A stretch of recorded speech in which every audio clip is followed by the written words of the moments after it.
อนคำเตือนคำเตือนนี่คือประกาศจากรัฐบาลไทยในวันนี้วันที่ 28 มีนาคม 2025 ได้เกิดเหตุแผ่นดินไหวรุนแรงขนาด 7 แมกนิจูดขึ้นในพื้นที่กรุงเทพมหานครและประเทศเมียนมาคาดว่าจะเกิดแรงสั่นสะเทือนอย่างรุนแรงและสร้างความเสียหายแก่สิ่งปลูกสร้างซึ่งอาจส่งผลกระทบต่อประชาชนในวงกว้าง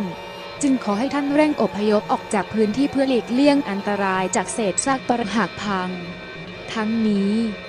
ความปลอดภัยของท่านถือเป็นสิ่งสำคัญสูงสุดสำหรับรัฐบาลไทย